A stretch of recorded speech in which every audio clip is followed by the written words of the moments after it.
Hello, welcome to Fingerstyle Thursday, where every single Thursday I write a mini little ukulele piece for you, and then we break down the techniques and the theory and talk about it.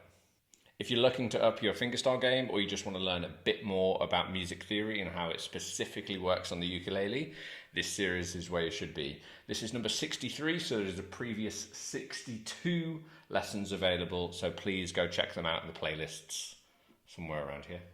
If you'd like the tab and the sheet music for today, I always make it available for free in my Instagram stories every Thursday. But if not, then if you subscribe to my Patreon for £3 a month, you get the sheets every single week. And on top of that, you also get a bonus 60-minute theory workshop group live workshop. And that's every single month. All these workshops are pre-recorded, so you also currently have access to 5 and 6, and they get added all the time. So go check it out. If you want to get straight to the exercise, then please just skip ahead in the chapters and go straight to the theory section. But if not, I'm sorry I haven't been here the last couple of Thursdays. I've actually been on a UK mini tour, which has been insane. It's been thanks to the Ukulele Project, which is a charity based in the UK, all around the UK, and they help combat loneliness with basically the power of ukulele groups, which is just a fantastic way to do things. It's been thanks to them, Flight Ukulele and Hal Leonard, who have all got me around the country. So on Thursday, last Thursday, a couple of weeks ago, on Thursday I was playing in Twickenham. On Friday I was playing in Windsor. On Saturday I travelled to the Southern Ukulele store and gave Alex a big kiss. On Sunday, I was playing in Maesteg in Wales and also gave Ukulele Wales, Rachel, big kiss. And Tuesday, I was playing in Belper in Derbyshire with Phil Dolman, big kiss. Actually, Phil managed to record the entire gig, and he's kindly sent it all to me. So he said that I'm going to upload it on my YouTube, and basically so you can see the entire gig of me playing in Belper. What a lovely fella that guy is. And then finally, on Wednesday, I was playing in Glasgow in Scotland. It's been quite a week, but it's been absolutely incredible. I thank everybody that I met in person and, people who knew me, and it was a wonderful time. So I thank everybody so much for it. So for today's piece of music, we're in the key of C minor. So what we're going to do is we're going to start off with our C minor scale, both in a closed position across a few strings, and then we're going to have a look at it up an A string, and I'm going to talk a little bit later about why that's important to know both. So a C minor scale, if we start off on our third string, we start off with a nice open note because it's a C. We would then play the second fret of the C string, which would make it a D note. We then play the third fret of the same string, which is an E flat. We would then play the first fret of the second string, which is an F. We then play the third fret of the second string, which is a G. We then play the fourth fret of the second string, which is an A flat. We then play the first fret of the first string, which is a B flat. And then finally, we're back to C, which is the third fret on the first string. 0, 2, 3, 1, 3, 4, 1, 3.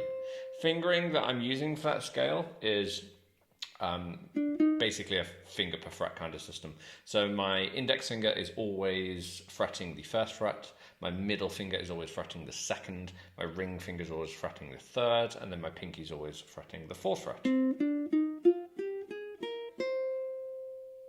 Now, if we talk about playing that scale up a single string, the reason why this is important is because basically this box position is lovely, but occasionally when we want to add extra notes to scales and run in the melody, which we're doing in this piece, that sometimes these notes are sort of out of reach or they change the chord too much. So the A string being the highest, basically we can add that melody note on top and it shouldn't affect our chord underneath too much. So, if we have a look at how we play this on the A string, we're going to play the third fret, then the fifth fret, then the sixth fret, then we're going to move up to the 8th fret, then the 10th fret, then the 11th fret, Then we can go 13 and 15.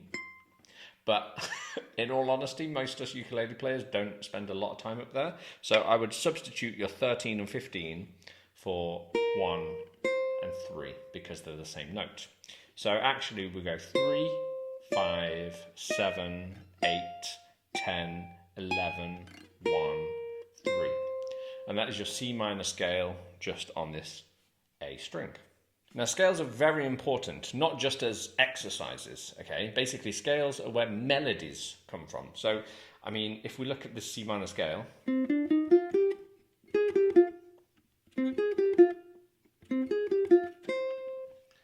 lovely bit of Justin Timberlake. Again, scales is basically where our melodies can come from, okay? That is not just the sort of the blueprints of everything that we can do when it comes to songwriting.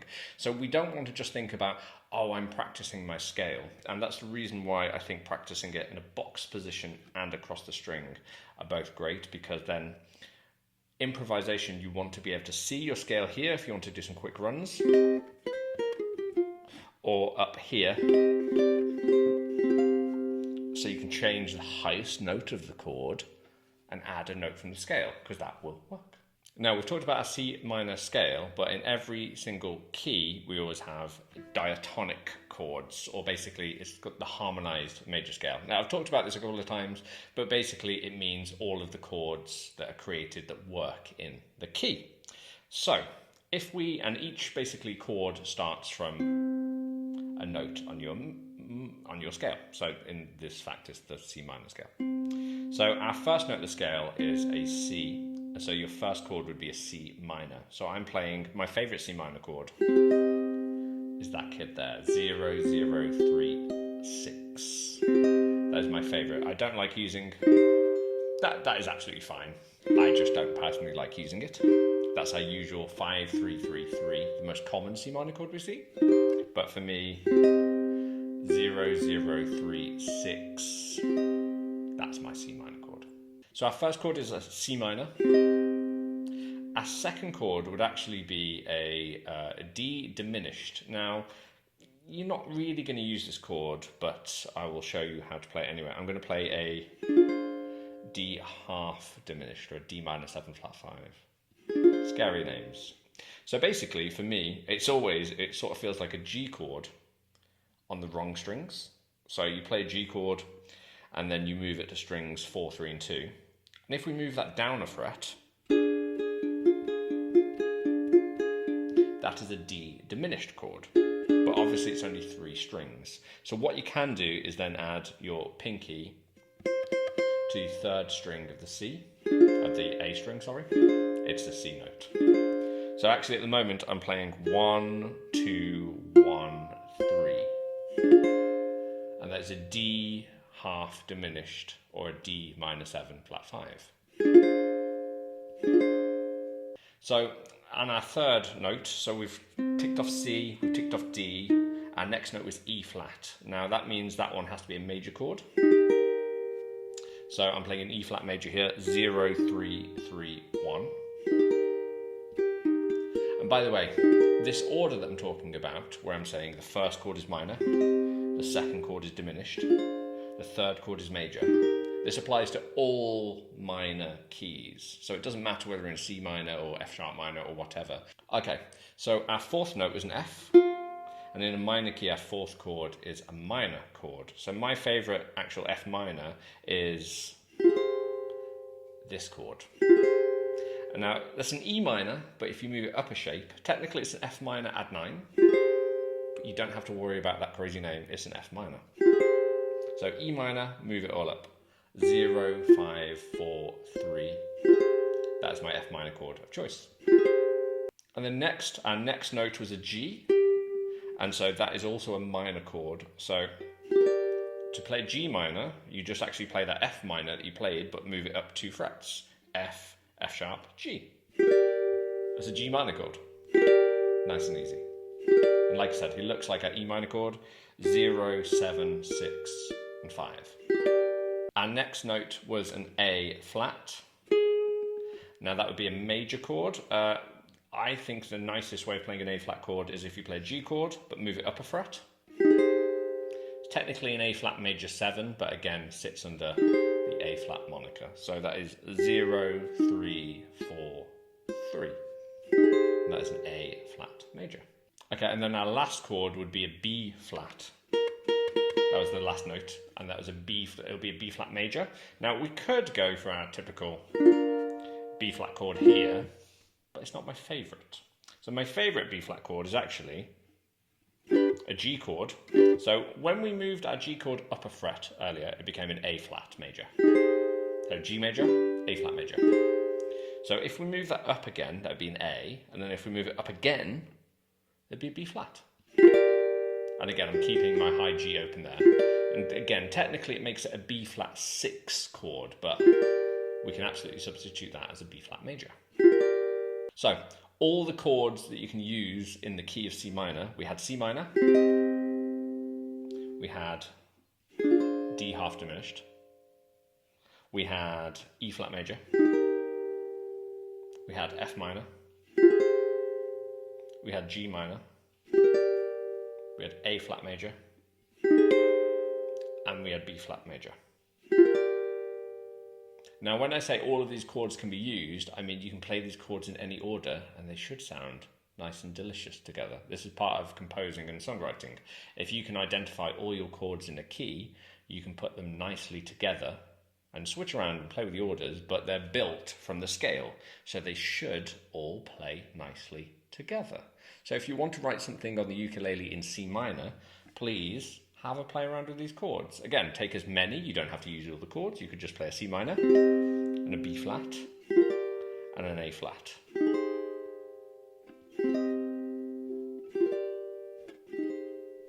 Sounds delicious, right? And again, that's because all of these chords have come from the scale, so they're designed to work together. Have a play around, see what you can come up with and compose. Okay, so for our first bar, we're actually starting off with this F minor add 9 chord, but all we're going to do is basically move between, we're going to add our pinky to the 6th fret A string. I want you to keep everybody else there, so we'll be playing that chord, which makes it an F minor 9. If I then moved my pinky down a fret, so now it's on the 5th fret on the A string, remove my pinky, and then add my pinky again to the 5th fret. That is what we're circling around. So it's really about the melody on the A string.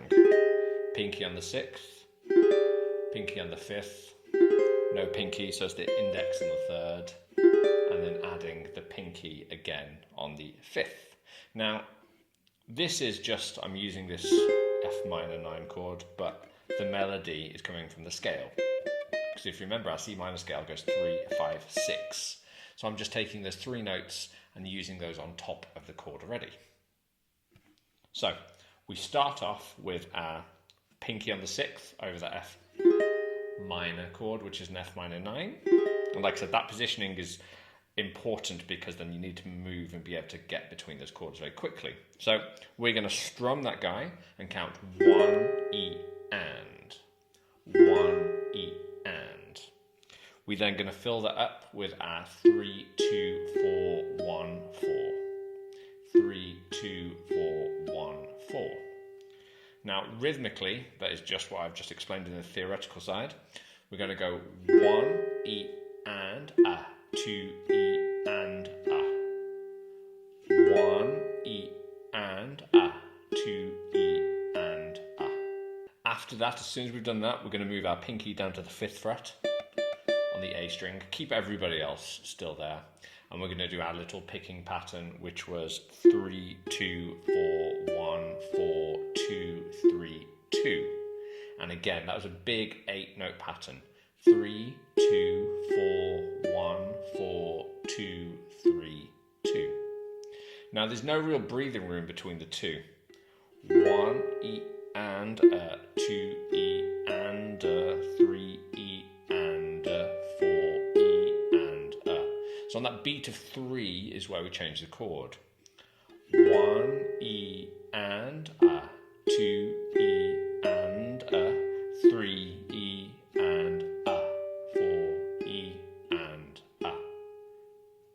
next bar, we're removing the pinky, so we just have this F minor add 9 chord, and we're doing our little picking pattern arpeggio again, which is 3, 2, 4, 1, 4, 2, 3, 2. So that's the start of our second bar.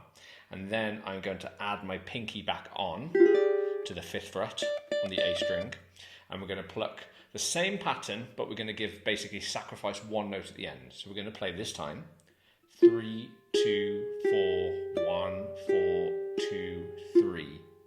And we're leaving a gap, we're taking away that last 2, so I'm not playing that because we have a chord change coming up and we need some breathing room. 1, E, and 2, E, and add pinky, 3, E, and 4, E, and ah. And you get that ah, there's a little bit of breathing room there. So next we're going to, basically again, it's really the chord change is this F minor to an A flat major. Now the way that I want you to play an A flat major here is, you don't have to play it like this, but I advise playing it like this. If you ignore me, that's fine. Barring the 3rd fret, so I'm barring strings 3, 2 and 1, and then putting my middle finger on the 4th fret 2nd string. That creates an A flat major 7 chord. You could of course play this just like a G chord. You can move it up 1 fret and it becomes a G chord.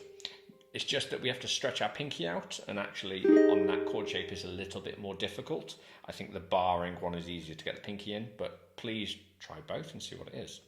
So that is the position that we're sort of going all around. We're adding these melody notes on top again. So before we had the F minor and we were sort of going between 6, 5, 3, 5 on top. Well, this time it's the A flat and we're doing the same thing, but we're going 6, 5, 3, 5. So our pinky is going to be doing the heavy listening again. So for the right hand side, consider it exactly the same as what you've just done, but we have this A flat. So this was an A flat, so I start off with my pinky on the 6th fret A string, and I'm going to do that little strum. 1, E, and 2, E, and same before. Then I'm going to move my pinky. You could also use your ring finger for the 5th fret there, but I tend to use my pinky instead, doesn't matter. So my pinky's moved to the 5th fret now on the A string. I'm going to play my little arpeggio pattern. 3, 2, 4, 1, 4, 2, 3, 2. So again, I was strummed, I was on the 6th fret. 1, E, and 2, E, and 3, E, and 4, E, and so always moving the chord on the beat of 3. And next bar, we remove the pinky, so we've just got the A flat. We're going to do our little arpeggio pattern. 3, 2, 4, 1, 4, 2, 3, 2. I'm then going to add my pinky back to the 5th. 3, 2, 4, 1, 4, 2, 3. And again, you give yourself some breathing room, and that means there's a chord change coming next. So for the next 2 bars, we go back to the F minor 9 and do exactly the same thing that we did for the first 2 bars. Now next, we're actually going to play this C minor chord, which is my favourite C minor chord by far. It's 0, 0, 3, 6. So for this guy, we're going to strum this, and again, the right hand pattern, again, is the same. I'm trying to just get your muscle memory working. I'm going to strum that 1, E, and 2, E, and So again, that's strum 3, 2, 4, 1, 4. Then what I'm doing is you can either use your ring finger, we're going down to the 5th fret again. Same thing, see? You can either use your ring finger for the 5th fret or you can use your pinky to come down. And that will be our little arpeggio pattern. 3, 2, 4, 1, 4, 2, 3. Now, in that time, I'm leaving out the 2 because there is a chord change coming. So anytime you need to change chord, always sacrifice that last note. For our next bar, we're going to a G minor chord. This is basically an E minor chord, but imagine that you move it to the 5th fret. So I'm going 0, 7, 6, and 5. And here we're just playing our arpeggio pattern twice, just like we normally would do. So we go 3, 2, 4, 1, 4, 2, 3, 2. And then we do it again, but we're going to miss out the last one because of the chord change. 3, 2, 4, 1, 4, 2, 3. So from that C minor, we go 1 E and 2 E and 3 E and 4 E and then we're into the G minor. 1 E and 2 E and 3 E and 4 E and. Now imagine that we then repeat all of that. So we go back to our F minor 9 and then we do the whole A flat thing again, F minor 9. Now where we change to the C minor, we're going to actually change to a different chord this time. We're going to change to a C5. A C5 is basically, it's not a major or a minor chord, it is just made of two notes, a C and G. Commonly they can also be called power chords, but it's just a C and a G, two notes, not major or minor. Now how I'm playing this is it's 0, 0, 8, 10. So I'm using my index finger and my ring finger for the 10 there. And that's a C5. Now we're coming from that from the F minor. So we play our little pattern, 1 E and 2 E and 3 E and 4 E and 1 E and 2 E and 3 E and 4 E and 1. So it's quite a jump, so we might have to practice just going between those chord shapes. If you want to get your left hand chord shapes going easily, the best way to do it is basically sacrifice what you're doing on the right hand, because you're thinking about too many things. Just strum the chord, strum the chord, strum the chord, strum the chord. Do a few of those, and that's a lot of chord changes. There we go. Now, on this C5, all we're doing is we're doing our usual pattern. So I'm going to strum 1 E and 2 E and So again, strum 3, 2, 4, 1, 4. What we're then going to do is we're going to come down. I'm going to basically bar the 8th fret instead of using the 10th fret. So I'm using my index to bar the 1st and 2nd strings, both on the 8th fret. Now, how do I know I can use the 8th fret? Because again, it's part of my C minor scale. Our C minor scale was 3, 5, 6, 8, 10.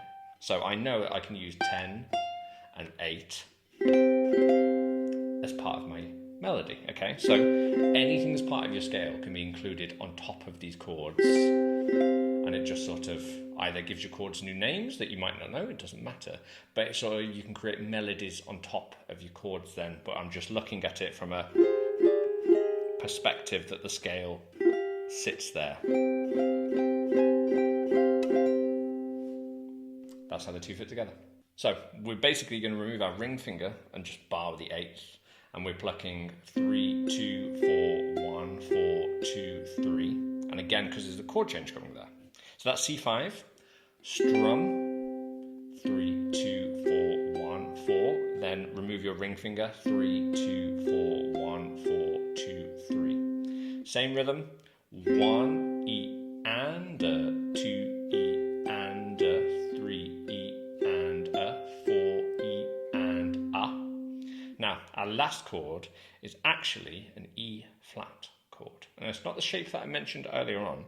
So the best way, it looks like a B flat chord.